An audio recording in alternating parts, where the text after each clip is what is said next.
Pinalakas ng gobyerno ang suporta sa sektor ng agrikultura matapos makakuha ng mahigit 128 milyong pisong halaga ng mga kontrata sa supply ng bigas ang mga kooperatiba ng mga magsasaka na suportado ng Philippine Rice Research Institute of PhilRice sa ilalim ng Sagip Saka Act sa Science City of Muñoz, Nueva Ecija.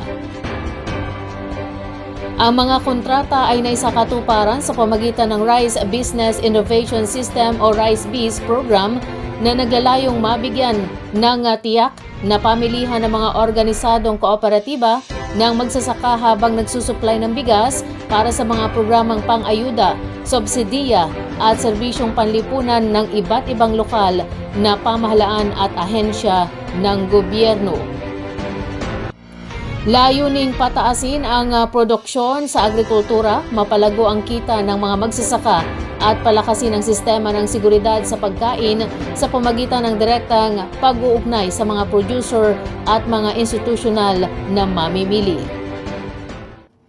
Ipinluwanag ni Joycel Panlilio, Assistant Secretary for High Value Crops, Sagip Saka Act and Intellectual Property, na nilikha ang Sagip Saka Act upang mapalawak ang oportunidad sa merkado ng mga akreditadong kooperatiba at samahan ng mga magsasaka. Sa ilalim ng batas, maaari ng direktang bumili ng mga produktong agrikultural ang mga ahensya ng pambansang pamahalaan at mga lokal na pamahalaan mula sa mga organisadong farmer cooperatives. Aniya, hindi lamang nito nabibigyan ng panibagong merkado ang mga lokal na producer, kundi nakatutulong din sa pagpapalakas ng kabuhayan sa kanayunan. Sa bayan ng Zaragoza, Nueva Ecija, 3 rice-based cooperatives ang nakakuha ng pinagsamang 5 milyong pisong kontrata mula sa pamahalaang bayan para sa supply ng tig 10 kilong well-milled rice na sinimulan noong Hunyo. Kabilang dito ang Batitang Agriculture Cooperative, pinagbuklod ng Adhika Multipurpose Cooperative at Zaragoza People's Agriculture Cooperative. Sa pamagitan ng kasunduang ito, magkakaroon ng siguradong merkado ang mga kasaping magsasaka habang sinusuportahan ang mga programa ng lokal na pamahalaan para sa seguridad sa pagkain. Sa patuloy na pagpapatupad ng mga programang ito, inaasahang mas maraming kooperatiba ng mga magsasaka ang magkakaroon ng matatag na pamilihan, tataas ang kanilang kita at higit na mapapalakas ang seguridad sa pagkain at kabuhayan ng mga pamayanang Pilipino. Pinatindi ng Philippine Carabao Center sa Science City of Muñoz, Nueva Ecija ang paghahanda para sa pagpapatupad ng school-based milk feeding program ngayong pasukan sa pamagitan ng isang coordination meeting kasama ang 18 schools division offices sa Luzon. Layunin ng hakbang na matiyak ang maayos, maagap at epektibong implementasyon ng programa na nakatuon sa pagpapabuti ng nutrisyon ng mga mag-aaral habang sinusuportahan ang lokal na industriya ng gatas ng kalabaw at kabuhayan ng mga dairy farmers. Idinaos ang pagpupulong sa National Headquarters and Gene Pool ng PCC kung saan tinalakay ang pagkakahanay ng mga estratehiya, mga pulisiya at mga mekanismo ng pagpapatupad upang maging maayos ang distribusyon ng gatas sa mga benepisyaryong paaralan. Sa kanyang mensahe, sinabi ni Lisa Batad, Executive Director ng PCC, na mahalaga ang matibay na koordinasyon ng iba't ibang ahensya upang maging matagumpay ang programa. Inilahad naman ni Maria Teresa Sawit ang mga plano at schedule ng implementasyon ng school-based milk feeding program para sa nalalapit na school year, kabilang ang mga hakbang upang matiyak ang sapat na supply at maayos na pamahagi ng gatas sa mga paaralan. Tinalakay rin sa pulong ang Joint Administrative Order ng Department of Agriculture o DA at Department of Education o DepEd na nagtatakda ng kani-kanilang tungkulin kabilang ang PCC at ang National Dairy Authority o NDA sa pagpapatupad ng milk feeding component ng programa.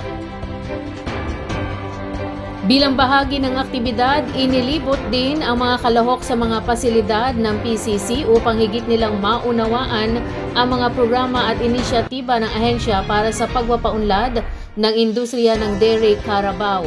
Layunin nitong palakasin ang ugnayan ng pag-unlad ng agrikultura at pagpapabuti ng nutrisyon ng mga bata na inaasahang makatutulong din sa mas magandang pagkatuto sa paaralan. Ayon sa PCC, ang pinalakas na koordinasyon sa pagitan ng mga katuwang na ahensya ay sumasalamin sa patuloy na pagsisikap ng pamahalaan na makalikha ng mas malusog na mga mag-aaral, mapaunlad ang lokal na industriya ng paggawaan ng gatas at makapagbigay ng mas maraming oportunidad sa kabuhayan ng mga dairy farmers bilang bahagi ng layunin ng administrasyon na tiyakin ang seguridad sa pagkain at mapaunlad ang human capital ng bansa. Umabot na sa 85% ang accomplishment rate ng Rice Competitiveness Enhancement Fund o RCEP Seed Program sa Science City of Muñoz, Nueva Ecija sa pamahagi ng dekalidad na binhi ng palay sa Gitnang Luzon ngayong wet season ng 2026. Isang hakbang na inaasahang magpapataas ng ani at kita ng libo-libong magsasaka sa rehiyon.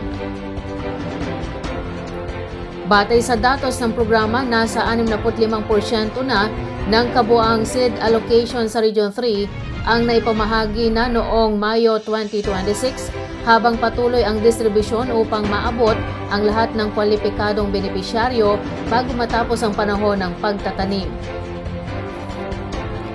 Ayon kay Jomar de la Cruz ng RCEP Seed Program, noong wet season ng 2025 ay nakapamahagi ang programa ng humigit kumulang 449,000 sako ng certified inbred seeds sa mahigit 131,000 magsasaka sa buong Gitnang Luzon.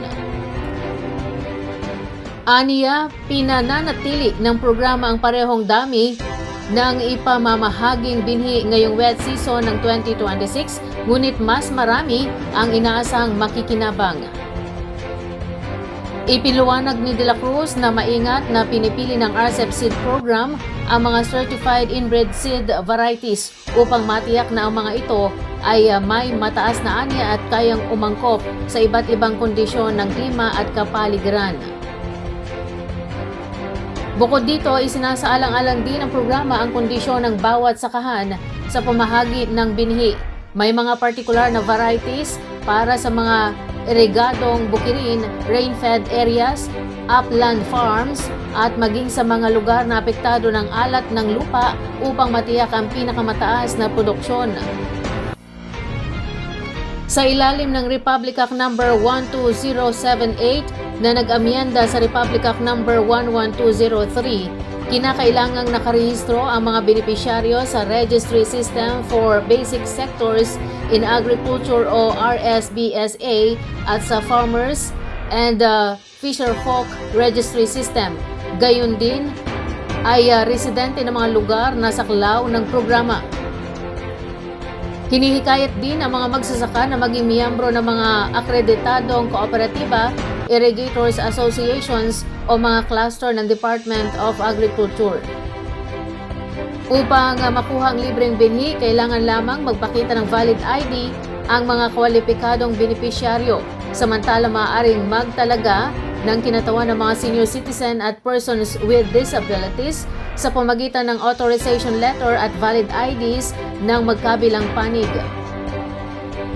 Para naman sa mga hindi pa nakapagpaparehistro sa RSBSA, maaari silang magtungo sa kanilang Municipal Agriculture Office upang magsumiti ng kinakailangang dokumento at mapabilang sa mga susunod na benepisyaryo ng programa.